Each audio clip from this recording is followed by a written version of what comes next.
ജീവിതത്തിൽ പ്രണയിക്കാത്തവർ ആരും ഉണ്ടാകില്ല. അതുപോലെ തന്നെ പ്രണയനഷ്ടം അനുഭവിക്കാത്തവരും. സ്നേഹബന്ധങ്ങൾക്ക് വിള്ളൽ വീഴുമ്പോൾ ചിലരുടെ ജീവിതത്തിൻ്റെ താളം തെറ്റാം. ഇഷ്ടപ്പെട്ടിരുന്ന വ്യക്തി ഉപേക്ഷിച്ച് പോകുമ്പോൾ വേദനയുണ്ടാകും, നഷ്ടബോധം തോന്നും, ഓർമ്മകൾ വേട്ടയാടും. നഷ്ടപ്രണയത്തിൻ്റെ ഓർമ്മകളിൽ നീറി കടുത്ത മദ്യപാനിയായി തീരുന്നവരുണ്ട്. മനസ്സിലെ നിരാശ പകയായി വളർന്ന് അക്രമിയും കൊലയാളിയുമായി മാറുന്നവരെയും പ്രണയിച്ച പെണ്ണിനോട് പക വീട്ടുന്നവരെയും കാണാം. ചിലർ വിഷാദ രോഗികളായി ആത്മഹത്യയെക്കുറിച്ച് ചിന്തിക്കാം. എന്നാൽ എറണാകുളം അങ്കമാലിയിലെ സുജിത്ത് എന്ന ചെറുപ്പക്കാരൻ പ്രണയ നൈരാശ്യം കാരണം കാട്ടിക്കൂട്ടിയ പരാക്രമം എന്താണെന്ന് അറിയണ്ടേ? വന്ദേ ഭാരതിന് നേരെ കല്ലെറിഞ്ഞാണ് യുവാവ് കാമുകിയോട് പക വീട്ടിയത്.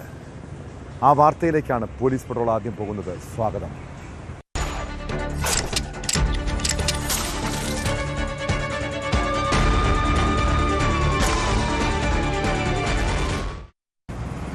പ്രണയിച്ചിരുന്ന പെണ്ണ് തേച്ചിട്ട് പോകുമ്പോഴുള്ള വേദന നിങ്ങൾ അനുഭവിച്ചിട്ടുണ്ടോ? അതൊരു വല്ലാത്ത നൊമ്പരാണ്. ആ സമയം ഞാൻ ലോകത്തെ ഏറ്റവും പരാജയപ്പെട്ടവനാണെന്ന് തോന്നലും ഇനി എന്തിന് ജീവിക്കണമെന്ന ചിന്തയും മനസ്സിലുണ്ടാകും. ചിലർ വിഷാദ രോഗികളാകും. ആത്മഹത്യാ പ്രവണതയും പകയും ഉള്ളിൽ ഉയർന്നു വരാം. അങ്ങനെ മനസ്സിൻ്റെ താളം തെറ്റിയാൽ പിന്നെ നിയന്ത്രിക്കാൻ കഴിയില്ല. അങ്കമാലി പാറക്കടവ് സ്വദേശി സുജിത് സുരേഷ് എന്ന യുവാവ് പ്രണയ നൈരാശ്യം കാരണം പൊട്ടിത്തെറിച്ചതാണ്. കാമുകി പ്രണയം നിരസിച്ചതിന് പിന്നാലെ സുജിത്ത് നേരെ പോയത് റെയിൽവേ ട്രാക്കിലേക്കാണ്. ആ സമയം അതുവഴി വന്ന വന്ദേ ഭാരതിന് കല്ലെറിഞ്ഞു. CCTV ദൃശ്യങ്ങൾ പരിശോധിച്ചതോടെ പ്രതിക്ക് പിടിയും വീണു. ആലുവ റെയിൽവേ പോലീസാണ് സുജിത്തിനെ അറസ്റ്റ് ചെയ്തത്.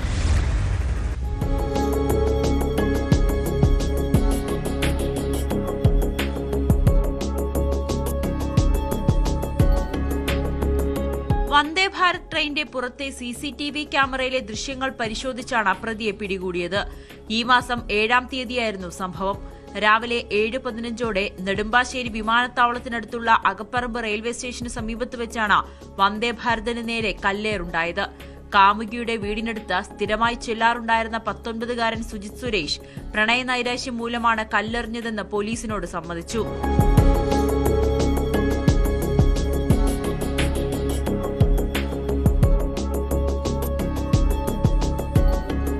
തിരുവനന്തപുരത്ത് നിന്നും മംഗലാപുരത്തേക്ക് പോവുകയായിരുന്ന വന്ദേ ഭാരതിന് നേരെ 3 വട്ടം കല്ലെറിഞ്ഞു.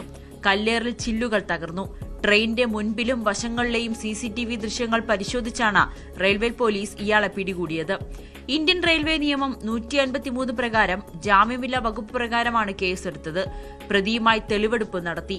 വന്ദേ ഭാരത് ട്രെയിന് ചുറ്റും 6 CCTV ക്യാമറകളുണ്ടെന്നും ദൃശ്യങ്ങൾ മുഴുവൻ സമയവും ചിത്രീകരിക്കുന്നുണ്ടെന്നും റെയിൽവേ പോലീസ് അറിയിച്ചു.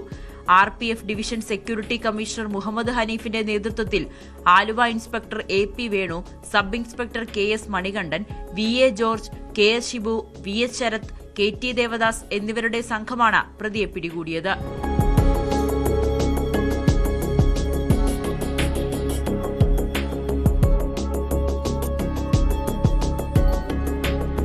ന്യൂസ് 18 കൊച്ചി. മക്കളെക്കുറിച്ച് വലിയ സ്വപ്നങ്ങളും പ്രതീക്ഷയും ഉള്ളവരാണ് ഓരോ മാതാപിതാക്കളും. അവരുടെ പഠനം, ഭാവി ജീവിതം, അങ്ങനെയുള്ള പല കണക്കുകൂട്ടലുകളും നമ്മുടെയൊക്കെ മനസ്സിലുണ്ട്. എന്നാൽ സ്വന്തം മകളോ മകനോ ഒരു കേസിൽ കുടുങ്ങിയെന്നറിഞ്ഞാൽ സഹിക്കാൻ കഴിയുമോ? ഇടുക്കി സ്വദേശിനിയായ റിസാന ഫാത്തിമ എന്ന പെൺകുട്ടിയെ അവളുടെ മാതാപിതാക്കൾ +2-ന് ശേഷം ഉന്നത പഠനത്തിനായി കോതമംഗലത്തെ കോളേജിൽ ചേർത്തതാണ്. എന്നാൽ ഇവിടെ എത്തിയ ശേഷമുള്ള കൂട്ടുകെട്ടുകൾ അവളുടെ ജീവിതത്തിൻ്റെ താളം തെറ്റിച്ചു. പിന്നെ വഴിവിട്ട സൗഹൃദങ്ങളും ലഹരി ഇടപാടുമൊക്കെ ആയതോടെ പഠനം മുടങ്ങി. അങ്ങനെ ആഡംബര ജീവിതത്തിനായി ലഹരി മാഫിയയുടെ ഭാഗമായി. കഴിഞ്ഞ ദിവസം കോതമംഗലത്ത് യുവതിയെയും ആൺസുഹൃത്തിനെയും പിടികൂടിയതോടെയാണ് ഈ കഥകൾ പുറത്തു വന്നത്. ഇടുക്കി സ്വദേശിനി റിസാന, കോതമംഗലം സ്വദേശി അനന്തു എന്നിവരിൽ നിന്ന് ലക്ഷങ്ങൾ വിലമതിക്കുന്ന MDMA പിടിച്ചെടുത്തത്.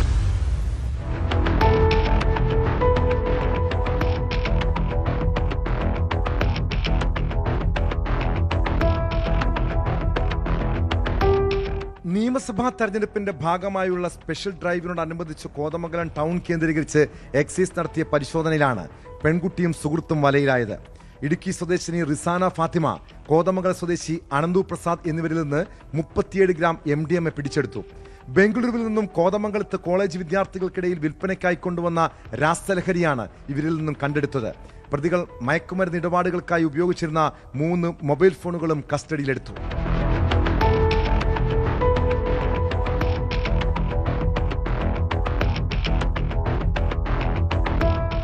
ഇടുക്കി സ്വദേശിനിയായ യുവതി കോതമംഗലത്തെ സ്വകാര്യ പ്രൊഫഷണൽ കോളേജിൽ ഉന്നത പഠനത്തിനായി വന്ന് ഏതാനും മാസങ്ങൾക്കുള്ളിൽ പഠനം ഉപേക്ഷിച്ച് മയക്കുമരുന്ന് വിൽപ്പനയിലേക്ക് തിരിയുകയായിരുന്നു. കോതമംഗലത്ത് സമീപകാലത്ത് നടന്നിട്ടുള്ള വലിയ മയക്കുമരുന്ന് കേസാണിതെന്ന് എക്സൈസ് റേഞ്ച് ഇൻസ്പെക്ടർ പ്രമോദ് പറയുന്നു.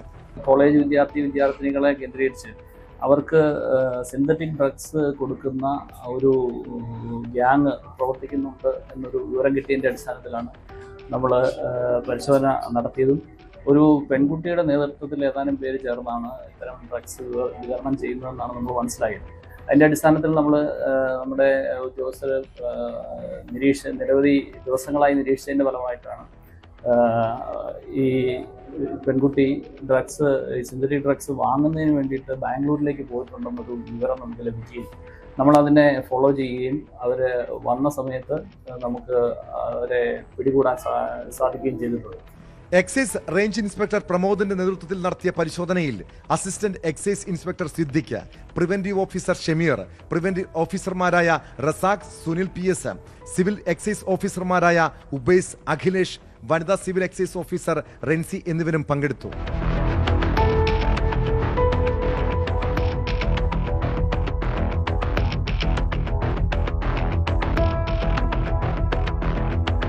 ന്യൂസ് 18 കോതമംഗലം.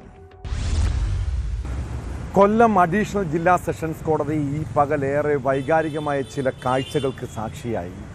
മകൾ നേരിട്ട ക്രൂരതകളെക്കുറിച്ച് കേട്ടതോടെ ആ അച്ഛനും അമ്മയും കോടതിക്കുള്ളിൽ പൊട്ടിക്കരഞ്ഞ നിമിഷം. കൊലപാതക രീതികൾ പ്രോസിക്യൂഷൻ തെളിവുകൾ നിരത്തി വാദിച്ചപ്പോഴാണ് മോഹൻദാസും വസന്തകുമാരിയും മകൾ വന്ദനയെ ഓർത്ത് ചങ്കു പൊട്ടിക്കരഞ്ഞത്. ഡോക്ടർ വന്ദനാദാസ് കൊലക്കേസിൽ ശിക്ഷാവിധിയിന്മേലുള്ള വാദം പൂർത്തിയാക്കിയ കോടതി ശനിയാഴ്ച പ്രതിക്കുള്ള ശിക്ഷ വിധിക്കും. ചെയ്തത് എന്താണെന്ന് പോലും ഓർമ്മയില്ലെന്ന് പറഞ്ഞ പ്രതി സന്ദീപ് ശിക്ഷയിൽ ഇളവ് നൽകണമെന്ന് കോടതിയിൽ ആവശ്യപ്പെട്ടു. കേസ് അപൂർവങ്ങളിൽ അപൂർവമായി കണക്കാക്കി പരമാവധി ശിക്ഷ നൽകണമെന്നാണ് പ്രോസിക്യൂഷന്റെ വാദം.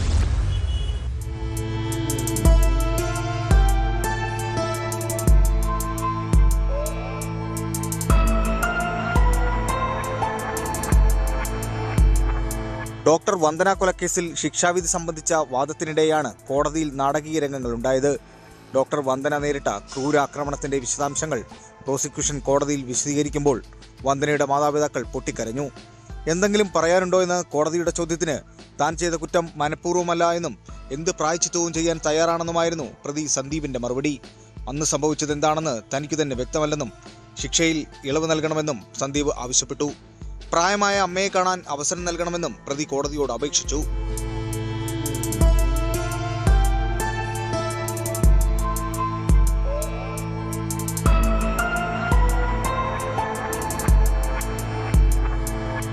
അതേസമയം ഇത് ക്രൂരമായ കൊലപാതകമാണെന്ന് പ്രോസിക്യൂഷൻ ശക്തമായി വാദിച്ചു. ചികിത്സ നൽകിക്കൊണ്ടിരുന്ന ഡോക്ടർ വന്ദനയെ പ്രതി 20ലധികം തവണ കുത്തിയാണ് കൊന്നതെന്ന് പ്രോസിക്യൂഷൻ ചൂണ്ടിക്കാട്ടി. കേസ് അപൂർവങ്ങളിൽ അപൂർവമായി കണക്കാക്കി പരമാവധി ശിക്ഷ നൽകണമെന്നാണ് പ്രോസിക്യൂഷന്റെ ആവശ്യം.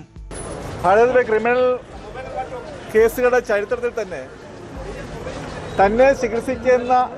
ചികിത്സിച്ചുകൊണ്ടിരുന്ന ഡോക്ടറെ കോടതിയിൽ വെച്ച് ഹോസ്പിറ്റലിൽ വെച്ച് ക്രൂരമായി കൊലപ്പെടുത്തിയ ഒരു സംഗതി അപൂർവങ്ങളിൽ അപൂർവമായ കേസുകളുടെ പരിധിയിൽ പെടുന്നതാണെന്നും ഈ കേസിൽ മുറിവേൽപ്പിക്കുകയോ അല്ലെങ്കിൽ പരിക്കേൽപ്പിക്കുകയോ ചെയ്തിട്ടുള്ള എല്ലാ ആളുകളും പ്രതിയെ സഹായിക്കുവാനായി ആ സ്ഥലത്ത് എത്തിയവരാണ് എന്നുള്ളത് കൊണ്ട് തന്നെ ഇത് അപൂർവങ്ങളിൽ അപൂർവമായ കേസുകളുടെ പരിധിയിൽ പെടുന്നതാണെന്നുള്ളത് കൊണ്ട് തന്നെ പരമാവധി ശിക്ഷ പ്രതിക്ക് നൽകണം എന്നുള്ള വാദമാണ് പ്രോസിക്യൂഷൻ ഉയർത്തിയത്.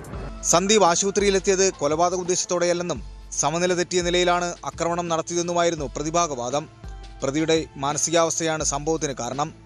മാനസിക നില തെറ്റിയ ഒരാളുടെ പെരുമാറ്റമായി കണ്ട് വധശിക്ഷ ഒഴിവാക്കണമെന്നും പ്രതിഭാഗം ആവശ്യപ്പെട്ടു. ഇരുപക്ഷത്തിന്റെയും വാദങ്ങൾ കേട്ട ശേഷമാണ് കൊല്ലം അഡീഷണൽ ജില്ലാ സെഷൻസ് കോടതി ജഡ്ജി PN വിനോദ് ശിക്ഷാവിധി പ്രസ്താവിക്കുന്നതിനായി കേസ് ഈ മാസം 21 മാറ്റിയത്.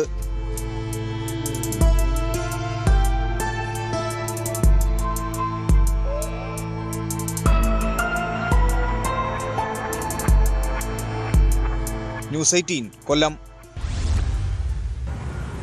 ജീവിതത്തിലെ നിരവധിയായ പ്രതിസന്ധികളിൽ നട്ടം തിരിയുമ്പോഴാണ് നമ്മളെല്ലാം ഒരു സഹായത്തിനായി ആരെയെങ്കിലും സമീപിക്കുന്നത്. ചില നല്ല മനുഷ്യരുണ്ട്, മനസ്സറിഞ്ഞ് സഹായിക്കുന്നവർ. എന്നാൽ നമ്മുടെ പ്രതിസന്ധികളെ ചൂഷണം ചെയ്യുന്ന ആളുകളെ സൂക്ഷിക്കണം. അരീക്കോട് സ്വദേശിയായ അസൈനാർ എന്ന അറബി അസൈനാർ ഇങ്ങനെ മനസാക്ഷിയില്ലാത്ത, നേരും നിറവുമില്ലാത്തൊരു ക്രിമിനലാണ്. സഹായം ചോദിച്ചെത്തുന്ന സ്ത്രീകളെ പീഡിപ്പിക്കുകയും കൊള്ളയടിക്കുകയും ചെയ്യുന്നതാണ് ഇയാളുടെ രീതി. കോഴിക്കോട് പന്നിയങ്കര സ്വദേശിനിയായ യുവതിയെ ഇയാൾ പീഡിപ്പിച്ചത് അറബിയിൽ നിന്ന് സാമ്പത്തിക സഹായം വാങ്ങി നൽകാമെന്ന് വാഗ്ദാനം ചെയ്താണ്. അതുകൊണ്ടും തീർന്നില്ല ഇയാളുടെ ക്രൂരത. യുവതിയുടെ പണവും മൊബൈൽ ഫോണും കവർച്ച ചെയ്തു. കേസിൽ അസൈനാറിനെ പോലീസ് അറസ്റ്റ് ചെയ്തിട്ടുണ്ട്. സമാനമായ നിരവധി കേസുകളിൽ പ്രതിയാണ് ഇയാൾ.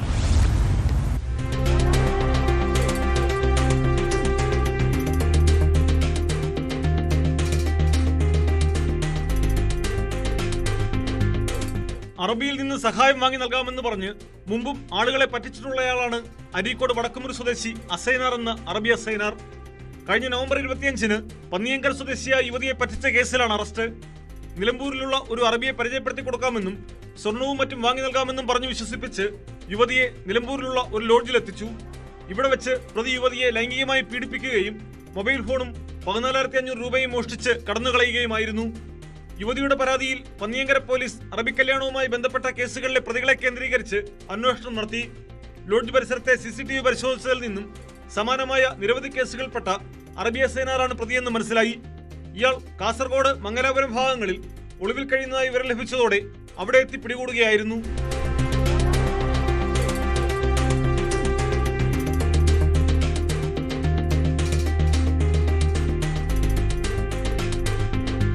കാസർഗോഡ് സ്വദേശിയായ മറ്റൊരു യുവതിയെ പറ്റിക്കാൻ ശ്രമിക്കുന്നതിനിടയിലാണ് പ്രതി പിടിയിലായതെന്ന് പോലീസ് പറഞ്ഞു.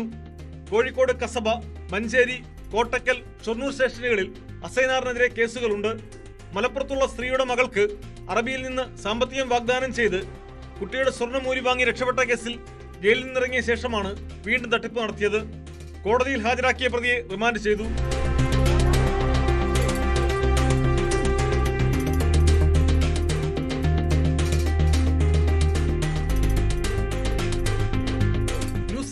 കോഴിക്കോട്.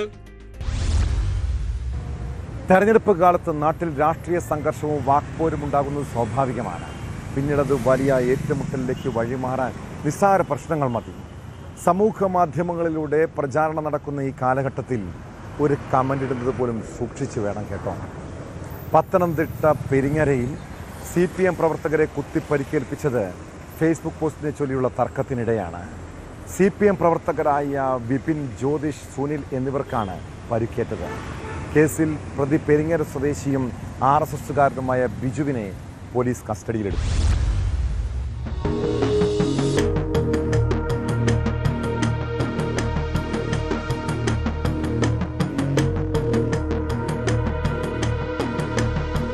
ഫേസ്ബുക്ക് പോസ്റ്റിനെ ചൊല്ലിയുള്ള തർക്കമാണ് ആക്രമണത്തിലും കത്തിക്കുത്തിലും കലാശിച്ചത്. സംഭവത്തിൽ പോലീസ് പറയുന്നത് ഇങ്ങനെ: കേസിലെ പ്രതിയായ ബിജുവിന്റെ ഫേസ്ബുക്ക് പോസ്റ്റിൽ കത്തിക്കുത്തിൽ പരിക്കേറ്റ ജ്യോതിഷിന്റെ ഭാര്യ കമന്റ് ഇട്ടിരുന്നു.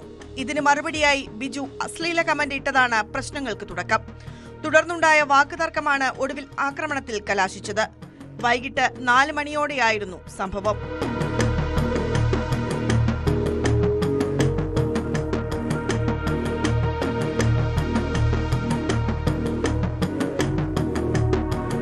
കത്തിക്കുത്തിൽ പരിക്കേറ്റ CPM പ്രവർത്തകരായ ജ്യോതിഷ്, ബിപിൻ, സുനിൽ എന്നിവർ തിരുവല്ല താലൂക്ക് ആശുപത്രിയിൽ ചികിത്സയിലാണ്.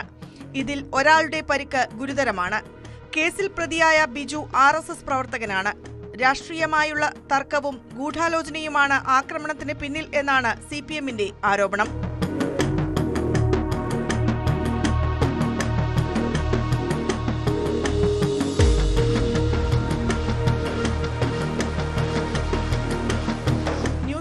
പത്തനംതിട്ട. പോലീസുകാർക്ക് പോലും സുരക്ഷയില്ലാത്ത കാലമാണിത്. ജോലിക്കിടെയുള്ള പ്രശ്നങ്ങൾ, വീടിന് നേരെയുള്ള ആക്രമണം, രാഷ്ട്രീയ പ്രവർത്തകരെയും ഗുണ്ടാ ക്രിമിനൽ സംഘങ്ങളെയും പേടിച്ച് ജോലി പോലും ചെയ്യാൻ കഴിയാത്ത സ്ഥിതിയാണ്. കണ്ണൂർ ചെറുവാഞ്ചേരിയിൽ പോലീസുകാരുടെ വീടിന് നേരെ ബോംബേറുണ്ടായ സംഭവത്തെക്കുറിച്ചാണ് പറഞ്ഞു വരുന്നത്. കണ്ണവം പോലീസ് സ്റ്റേഷനിലെ സ്പെഷ്യൽ ബ്രാഞ്ച് ഓഫീസർ അർജുൻ്റെ വീടിന് നേരെ അർദ്ധരാത്രിയിലാണ് മുഖംമൂടി സംഘത്തിൻ്റെ നേതൃത്വത്തിൽ ആക്രമണമുണ്ടായത്. ബോംബ് പൊട്ടാതിരുന്നതുകൊണ്ട് വൻ ദുരന്തമൊഴിവായി. പ്രതികൾക്കായി പോലീസ് അന്വേഷണം ഊർജിതമാക്കിയിട്ടുണ്ട്.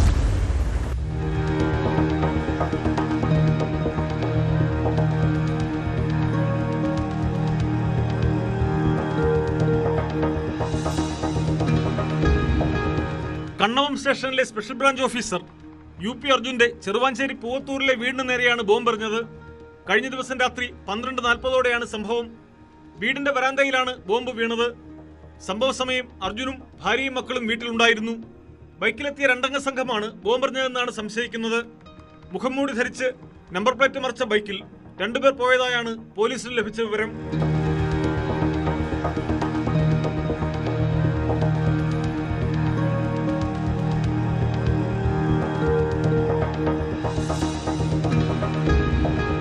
ബോംബ് പൊട്ടിയിരുന്നെങ്കിൽ വൻ ദുരന്തമുണ്ടാകുമായിരുന്നെന്ന് പോലീസ് പറഞ്ഞു. കാലപ്പഴക്കമാവാം ഇത് പൊട്ടാതിരിക്കാൻ കാരണമെന്നാണ് നിഗമനം. സ്ഥലത്ത് ബോംബ് സ്ക്വാഡ് അടക്കം പരിശോധന നടത്തി. പ്രതികൾക്കായി പോലീസ് അന്വേഷണം ഊർജിതമാക്കിയിട്ടുണ്ട്.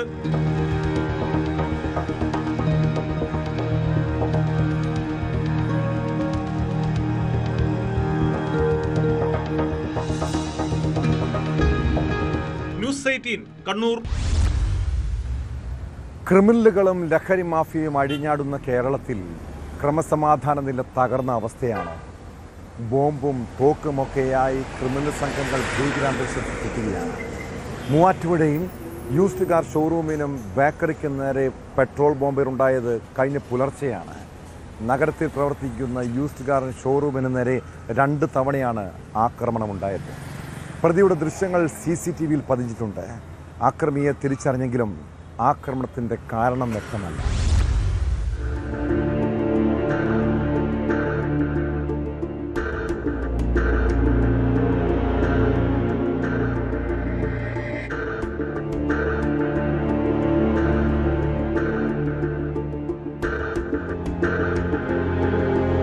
മൂവാറ്റുപുഴ MIN പള്ളിക്ക് സമീപം പ്രവർത്തിക്കുന്ന യൂസ്ഡ് കാർ ഷോറൂമിനും ആൻസ് ബേക്കറിക്കും നേരെ പുലർച്ചെയാണ് പെട്രോൾ ബോംബ് ആക്രമണമുണ്ടായത്. പുലർച്ചെ 3:30 കാറിലെത്തിയ യുവാവ് ആക്രമണം നടത്തുകയായിരുന്നു. ബോംബുകൾ കൃത്യമായി പൊട്ടിത്തെറിക്കാത്തതിനാൽ വൻ ദുരന്തമൊഴിവായി. ഷോറൂമിൽ ഉണ്ടായിരുന്ന 20ഓളം കാറുകൾ ലക്ഷ്യമിട്ടാണ് പെട്രോൾ ബോംബുകൾ എറിഞ്ഞത്. ബിയർ കുപ്പിയിൽ പെട്രോൾ നിറച്ച് തിരയിട്ട നിലയിലായിരുന്നു ബോംബുകൾ. കുപ്പികൾ പൊട്ടി പെട്രോൾ പുറത്തേക്ക് ഒഴുകിയെങ്കിലും കോൺക്രീറ്റിനിടയിലേക്ക് ഇറങ്ങിയതോടെ തീപിടുത്തമുണ്ടായില്ല. തീ പടർത്താനായി പ്രതി സിഗരറ്റ് കത്തിച്ചെറിഞ്ഞുവെങ്കിലും പരാജയപ്പെട്ടു. സ്ഥലത്തു നിന്നും മടങ്ങിയ പ്രതി 5:30 വീണ്ടും തിരിച്ചെത്തി ആക്രമണം ആവർത്തിച്ചു. 2ാം തവണയും ബോംബ് സ്ഫോടനം ഉണ്ടാകാതിരുന്നതോടെ ബേക്കറിക്ക് മുന്നിലിരുന്ന പാത്രങ്ങളും സ്വന്തം കാറിലുണ്ടായിരുന്ന വസ്ത്രങ്ങളും കൂട്ടിയിട്ട് പെട്രോൾ ഒഴിച്ച് തീയിടുകയായിരുന്നു. ബേക്കറിക്ക് മുന്നിലെ തീപിടുത്തത്തിൽ ഗ്ലാസ് വാതിലിനും മേശയ്ക്കും നഷ്ടം സംഭവിച്ചിട്ടുണ്ട്. ആക്രമണത്തിന്റെ ദൃശ്യങ്ങൾ ഇവിടെ സ്ഥാപിച്ചിട്ടുള്ള CCTV ക്യാമറയിൽ പതിഞ്ഞു. ആർക്കും തന്നോട് വൈരാഗ്യമില്ലെന്നും ആക്രമണം നടത്തിയയാളെ പരിചയമില്ലെന്നുമാണ് സ്ഥാപന ഉടമ പറയുന്നത്.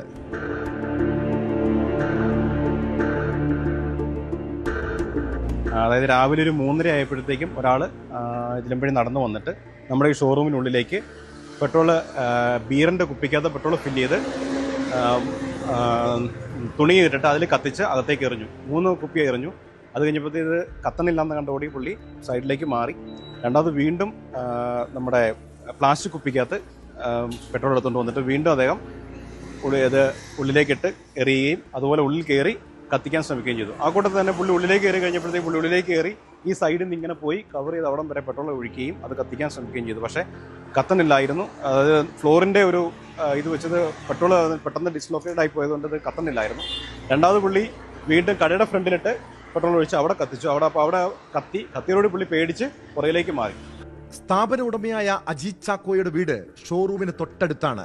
3 പെട്രോൾ ബോംബുകളും ലക്ഷ്യം കണ്ടിരുന്നുവെങ്കിൽ വീടിനുൾപ്പെടെ തീപിടിച്ച് വൻ ദുരന്തമുണ്ടാവുമായിരുന്നു. പ്രഭാത സവാരിക്കാരും പത്രവിതരണക്കാരും കടന്നുപോകുന്ന സമയത്ത് അക്രമി മറഞ്ഞു നിന്നു എന്നാണ് കരുതുന്നത്. ഉടമ നൽകിയ പരാതിയെ തുടർന്ന് മൂവാറ്റുപുഴ പോലീസ് സ്ഥലത്തെത്തി വിശദമായ പരിശോധന നടത്തി. സമീപത്തെ പെട്രോൾ പമ്പുകൾ കേന്ദ്രീകരിച്ചും അന്വേഷണം നടക്കുന്നുണ്ട്.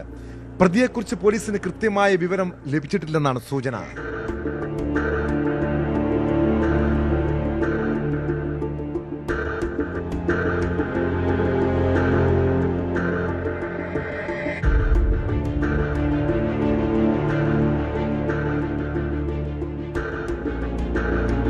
News news 18 Muvattupuzha.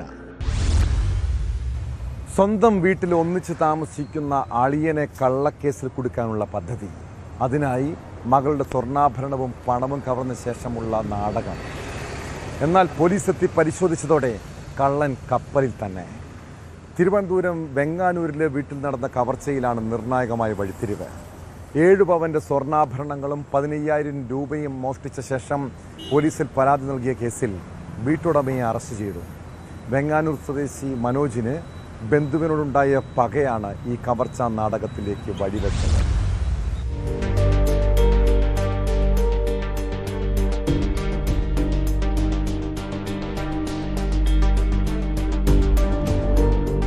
തിങ്കളാഴ്ച വൈകിട്ട് 6:30യോടെയാണ് മനോജ് വീട്ടിൽ സൂക്ഷിച്ചിരുന്ന ആഭരണങ്ങളും പണവും മോഷ്ടിച്ചത്.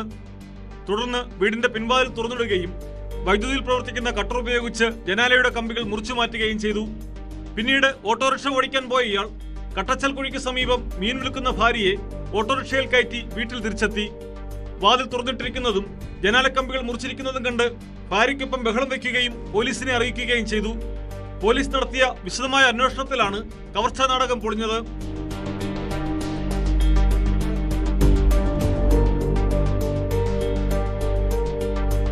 ജനാലക്കമ്പി മുറിച്ചപ്പോഴുണ്ടായ പൊടിയും കൈകളിലുണ്ടായ നിസ്സാര പൊള്ളലും കണ്ടെത്തിയതോടെയാണ് മനോജ് തന്നെയാണ് മോഷണം നടത്തിയതെന്ന് പോലീസിന് സംശയമുണ്ടായത്. ഇയാളെയും ബന്ധുവിനെയും സ്റ്റേഷനിലെത്തിച്ച് നടത്തിയ ചോദ്യം ചെയ്യലിൽ മനോജ് കുറ്റം സമ്മതിക്കുകയായിരുന്നു. 7 പവന്റെ സ്വർണ്ണാഭരണങ്ങളും 15,000 രൂപയുമാണ് മനോജ് മോഷ്ടിച്ചത്. വീട്ടിലെ അലമാരയിൽ ഒളിപ്പിച്ചിരുന്ന ആഭരണവും പണവും പോലീസ് കണ്ടെടുത്തു. കോടതിയിൽ ഹാജരാക്കിയ പ്രതിയെ റിമാൻഡ് ചെയ്തു. SHO VD Rajiraj, SI RS Ranju, CPOമാരായ Vinayakumar, Rachin എന്നിവരുൾപ്പെട്ട സംഘമാണ് പ്രതിയെ പിടികൂടിയത്.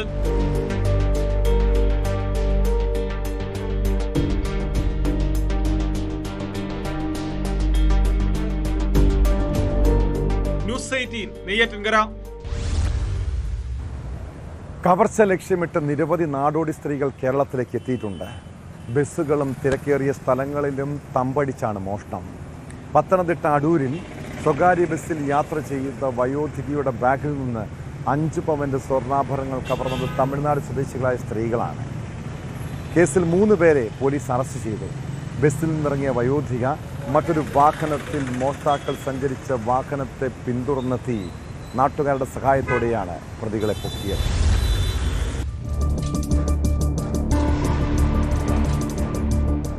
തമിഴ്നാട് തെങ്കാശി സ്വദേശിനികളായ 3 പേർ അടങ്ങുന്ന സംഘമാണ് വയോധികയുടെ മാല ബസ്സിൽ വെച്ച് മോഷ്ടിച്ചത്. മോഷണം പിടിക്കപ്പെട്ടതോടെ അടൂരിൽ നിന്നും പോലീസ് എത്തി ഇവരെ കസ്റ്റഡിയിലെടുത്തു. നഷ്ടപ്പെട്ട സ്വർണ്ണാഭരണങ്ങളിൽ പ്രതികളിൽ ഒരാളിൽ നിന്ന് കണ്ടെടുക്കുകയും ചെയ്തു. തെങ്കാശി പൂതർ സ്വദേശികളായ പ്രിയ, മുരുകമ്മ, കാളി എന്നിവരാണ് ബസ് യാത്രക്കിടെ ആസൂത്രിതമായി വയോധികയുടെ മാല കവർന്നത്. ധനകാര്യ സ്ഥാപനത്തിൽ പണയം വെച്ച സ്വർണ്ണാഭരണങ്ങൾ തിരികെയെടുത്ത് വീട്ടിലേക്ക് മടങ്ങുകയായിരുന്ന അമ്മ കണ്ടക്കര സ്വദേശിനി വിജയമ്മയുടെ മാലയാണ് മോഷ്ടിച്ചത്. അടൂർ ചേന്നമ്പള്ളി ജംഗ്ഷനിൽ ബസ്സിൽ നിന്ന് ഇറങ്ങിയപ്പോഴാണ് മാല നഷ്ടപ്പെട്ട വിവരം വയോധിക അറിയുന്നത്. തുടർന്ന് നാട്ടുകാരുടെ സഹായത്തോടെ ഇവർ നടത്തിയ അന്വേഷണത്തിലാണ് മോഷണത്തിന് ശേഷം മറ്റൊരു ബസ്സിൽ യാത്ര ചെയ്ത പ്രതികളെ പിടികൂടുന്നതിൽ കലാശിച്ചത്. പോലീസ് സ്ഥലത്തെത്തി പരിശോധിച്ചപ്പോഴാണ് ഇവരിൽ നിന്ന് മാല കണ്ടെത്തിയത്. സ്ഥിരമായി ബസ്സിൽ യാത്ര ചെയ്ത് മോഷണം നടത്തുന്ന സംഘത്തെയാണ് പിടികൂടിയതെന്ന് പോലീസ് പറഞ്ഞു. ന്യൂസ് 18 പത്തനംതിട്ട. ഇന്ത്യയിലെ ഏത് നഗരത്തിലാണ് സ്ത്രീകൾക്ക് സുരക്ഷിതമായി സഞ്ചരിക്കാൻ കഴിയുന്നത്? കേരളത്തെക്കാളും ഭയാനകമാണ് മറ്റു പല സംസ്ഥാനങ്ങളിലെയും സ്ഥിതി. മുംബൈയിൽ കാർ യാത്രയ്ക്കിടെ നടി നിമിഷ നായർക്കുണ്ടായ ദുരനുഭവം ഞെട്ടിപ്പിക്കുന്നതാണ്. ബാന്ദ്രയിലൂടെ ഊബർ ടാക്സിയിൽ യാത്ര ചെയ്യുമ്പോൾ 2 സ്കൂട്ടർ യാത്രികർ വഴി തടയുകയും കാറിൻ്റെ ഡോർ ബലമായി തുറക്കാൻ ശ്രമിക്കുകയും ചെയ്തെന്നാണ് നടിയുടെ വെളിപ്പെടുത്തൽ. ഇതിൽ പ്രതികരിച്ച ഡ്രൈവറെ ഭീഷണിപ്പെടുത്തുകയും ചെയ്തതായി മുംബൈ പോലീസിനെ ടാഗ് ചെയ്തുള്ള സമൂഹ മാധ്യമ പോസ്റ്റിൽ അവർ തുറന്നു പറയുന്നു.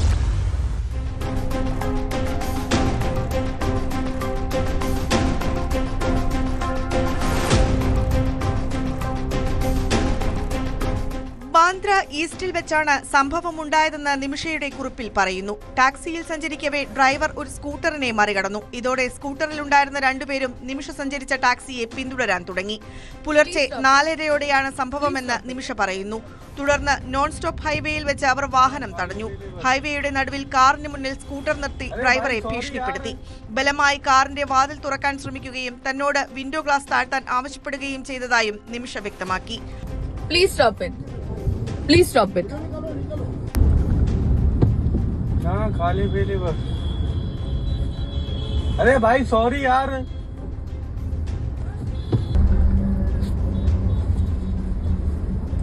ഹൈവേയുടെ നടുവിൽ ഒരുപാട് പേർക്ക് മുന്നിലാണ് അക്രമം നടന്നത്. വീഡിയോ ചിത്രീകരിക്കുന്നത് കണ്ടപ്പോഴാണ് അവർ പോയത്. പോകും മുമ്പ് അവർ കാറിന്റെ ചിത്രം പകർത്തിയെന്നും നിമിഷ നായർ പറഞ്ഞു. നേരത്തെയും മുംബൈയിൽ സമാനമായ അനുഭവം ഉണ്ടായിട്ടുണ്ടെന്നും നിമിഷയുടെ കുറിപ്പിൽ പറയുന്നു. ഈ വർഷം ആദ്യം മുംബൈയിൽ കൊളാബയിലേക്ക് പോകുമ്പോഴായിരുന്നു സംഭവം. അന്ന് പരാതി നൽകിയിരുന്നു. ഇപ്പോഴുണ്ടായ സംഭവത്തിലും പരാതിയുമായി മുന്നോട്ടു പോകാനാണ് നടിയുടെ തീരുമാനം. ഡൽഹിയിൽ ജനിച്ചു വളർന്ന നിമിഷ നായർ പൂനെ ഫിലിം ഇൻസ്റ്റിറ്റ്യൂട്ടിലെ പഠനത്തിന് ശേഷമാണ് മുംബൈയിലേക്ക് താമസം മാറിയത്. Please stop it. Please stop it. हाँ खाली पीली बस. अरे भाई सॉरी यार.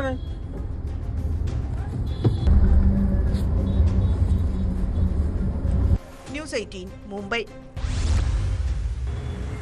ശബരിമല സ്വർണ്ണക്കൊള്ളക്കേസിൽ പ്രതികൾ ഒന്നൊന്നായി ജയിലിന് പുറത്തേക്ക് എത്തുകയാണ്. SIT കുറ്റപത്രം സമർപ്പിക്കാത്ത സാഹചര്യത്തിൽ പലർക്കും ഇപ്പോൾ ജാമ്യം കിട്ടി. പങ്കജ് ഭണ്ഡാരിക്കും ഗോവർദ്ധനുമാണ് കൊല്ലം വിജിലൻസ് കോടതി ഒടുവിൽ ജാമ്യം അനുവദിച്ചത്. ഇതോടെ കേസിൽ സ്വാഭാവിക ജാമ്യം ലഭിച്ച് പുറത്തിറങ്ങിയവരുടെ എണ്ണം 10ആയി.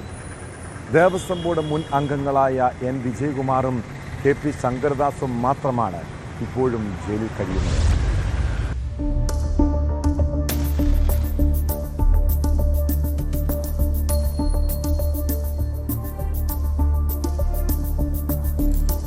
ശബരിമല സ്വർണ്ണക്കൊള്ളക്കേസിൽ പങ്കജ് ഭണ്ഡാരിക്കും ഗോവർദ്ധനും ജാമ്യം ലഭിച്ചതോടെ ഇനി KP ശങ്കരദാസും N വിജയകുമാറും മാത്രമാണ് ജയിലിൽ തുടരുന്നത്.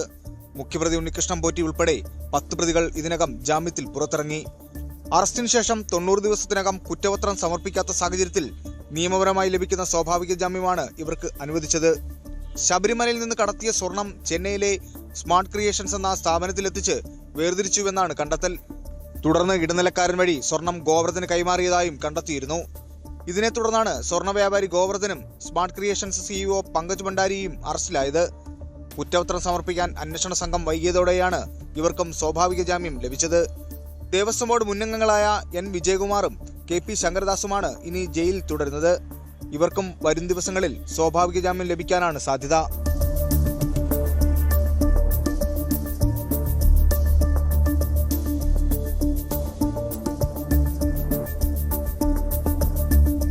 ന്യൂസ് 18 കൊല്ലം. കുറ്റകൃത്യങ്ങളുടെ മറ്റു ചില വാർത്തകൾ ചുരുക്കത്തിൽ. വാളയാർ ആൾക്കൂട്ട കൊലപാതക കേസിലെ പ്രതികൾക്ക് മണ്ണാർക്കാട് SC/ST പ്രത്യേക കോടതി അനുവദിച്ച ജാമ്യം ഹൈക്കോടതി റദ്ദാക്കി. പ്രതികൾ 3 ദിവസത്തിനുള്ളിൽ കീഴടങ്ങണമെന്ന് ഹൈക്കോടതി. മലപ്പുറത്ത് പ്രായപൂർത്തിയാകാത്ത മകളെ പീഡിപ്പിച്ച പിതാവിന് കടുത്ത ശിക്ഷ വിധിച്ച് കോടതി. 12കാരിയെ പീഡിപ്പിച്ച 40കാരനായ പ്രതിക്ക് മഞ്ചേരി ഫാസ്റ്റ് ട്രാക്ക് സ്പെഷ്യൽ കോടതി 11 വർഷം കഠിന തടവും 1.5 ലക്ഷം രൂപ പിഴയും ശിക്ഷ വിധിച്ചു.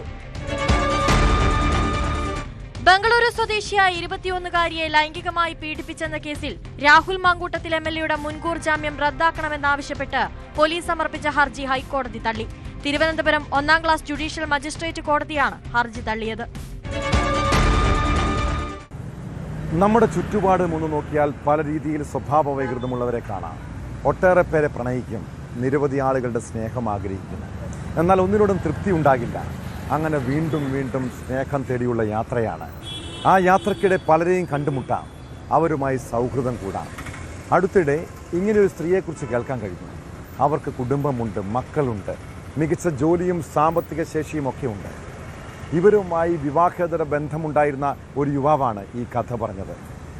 അയാളെ അവർ സാമ്പത്തികമായി പോലും കുറേ ചൂഷണം ചെയ്തു. ഒടുവിലൊരു നിമിഷം ഗുഡ് ബൈ പറഞ്ഞ് മറ്റൊരു യാത്ര.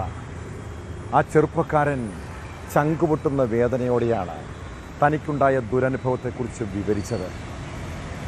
പിന്നീട് അയാൾ വിശദമായി അന്വേഷിച്ചപ്പോഴാണ് താൻ ആ സ്ത്രീയുടെ ഒരു ഇര മാത്രമാണെന്ന് മനസ്സിലായത്. ഇങ്ങനെയുള്ള മനുഷ്യരും നമ്മുടെ നാട്ടിലുണ്ടെന്ന്. ചില ബന്ധങ്ങളും സൗഹൃദങ്ങളും തിരഞ്ഞെടുക്കുമ്പോൾ ശ്രദ്ധ പുലർത്തിയില്ലെങ്കിൽ ചതിക്കപ്പെടുമെന്നും മനസ്സിലാക്കണം കേട്ടോ. ഇതോടെ പോലീസ് പട്രോൾ പൂർണ്ണമാകുന്നു. നമസ്കാരം.